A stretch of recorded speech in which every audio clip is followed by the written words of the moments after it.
You there, we are getting some important development as per sources. We've been told that the Department of Personal and Administrative Reforms has been unofficially told to prepare for the swearing-in ceremony tomorrow at 3:30 p.m. in Kanti River in Bengaluru. So that's an important update that we are getting from Karnataka. My colleague from Karnataka, Mr. Satish, is joining us on the broadcast. DP, this is a big update that you have for us. Swearing-in ceremony, so possibly Siddaramaiah is going to be taking oath as Chief Minister of Karnataka tomorrow. Yes, that's correct. We don't know who the Chief Minister would be. Most likely it will be Siddaramaiah because reports from Delhi suggest Rahul Gandhi has finalized the name, but there has to be an official confirmation. Till the time Congress High Command in Delhi makes it public, we can't say he is going to be the Chief Minister, but at the same time the DPAR department has been told to prepare for the swearing-in ceremony at 3:30 tomorrow at Kantirava Stadium in central part of Bengaluru, next to Kappan Park and close to Vidhana Soudha. Okay. DP, we were earlier talking about how, in all probability, it is going to be Siddaramaiah and it is going to be a split tenure. I was just wondering, how did DK Shivakumar, if at all these reports are really true, how did they actually convince DK Shivakumar? Because he was hell-bent that he wants a full Chief Minister term for full 5 years. He would not be happy as the deputy to Siddaramaiah. But unfortunately, this is what is being played out in Karnataka. He is, in fact, going to be the deputy Chief Minister for the first 2.5 years of the term at least.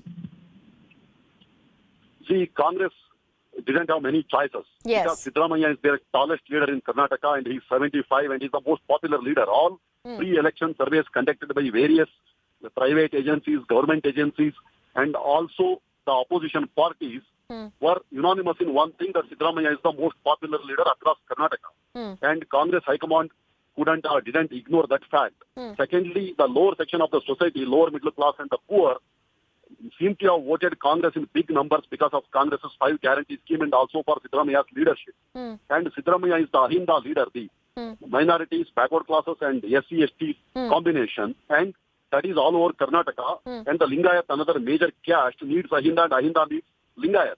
I think all these things seem to have worked in favor of Siddaramaiah and also his leadership qualities and administrative skills. And DK Shivakumar is KPCC president and this is his best chance to be the Chief Minister, and I'm sure he tried very hard to get that post for himself. I really don't know how Congress High Command convinced DK Shivakumar to accept number 2 post under Siddaramaiah. And if at all he has accepted, I'm sure it comes with a lot of riders.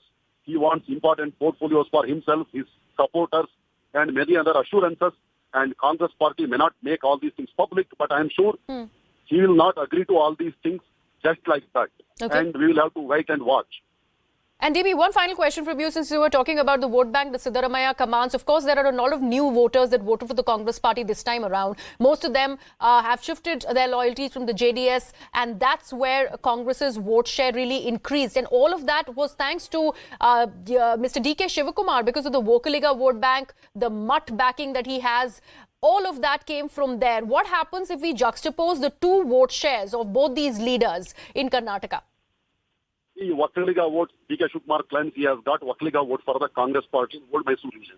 At the same time, BJP has eaten into a lot of JDS votes. That's why Congress has won in the Vocaliga area. So these things have to be analyzed thoroughly and we have to study it. At the same time, Siddaramaiah has also got a lot of votes for the Congress party because he seems to have got votes of lower middle class and poor sections of the society across caste and religion. Right. DP, thank you so much. We're getting more updates from the national capital. An important update that DP Satish has just mentioned, that there is going to be oath-taking ceremony preparation unofficially that's already begun at the Kantirava Stadium in Bengaluru. So most probably Siddaramaiah is going to be taking oath tomorrow at 3:30 p.m.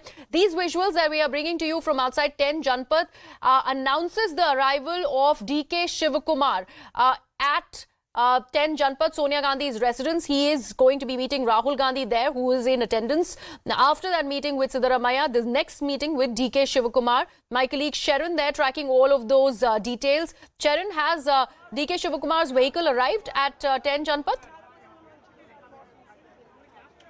Yes, yes. DK Shivkumar convoy has in fact just entered the residence of Sonia Gandhi at 10 Janpath, where now the one-on-one meeting between DKS as well as Rahul Gandhi will take place. Now, we have pointed out earlier as well, the sources have been suggesting that DKS has in fact made it clear to Mallikarjun Kharge that he only wants chief ministerial post. Other than that, he will not be compromising on any of the posts. But now, with the sources suggesting that how the deputy chief minister post will be given to DK Shivkumar.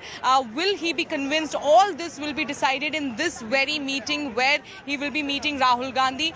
Both the leaders came here with a lot of supporters.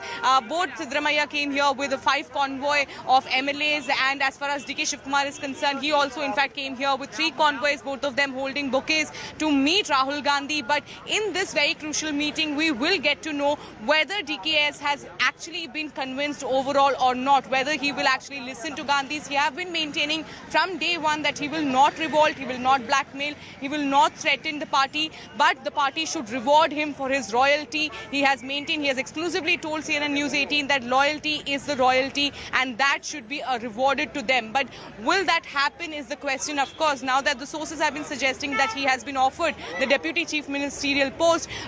What kind of convincing will be done by Rahul Gandhi here to make sure that there is not going to be any revolt, and amicably the solution comes to the point, the solution is reached here and the situation is sorted out and no other issues happen as far as DK Shivkumar and Siddaramaiah is concerned. So meeting, he just entered, meeting will begin anytime now. After Siddaramaiah, this is the second one-on-one meeting with DK Shivkumar that is happening at the residence of Sonia Gandhi at 10 Janpath. Back to you. You know, Sharon, we all are not body language experts, but I'd still ask you, at the risk of sounding pompous, is there anything that we are learning from DK Shivkumar's body language now that it's pretty much out there that he is going to be playing deputy to Siddaramaiah, and there is in all probability a swearing-in ceremony in Bengaluru that is planned for 3:30. Do we know anything that we can sense from his body language?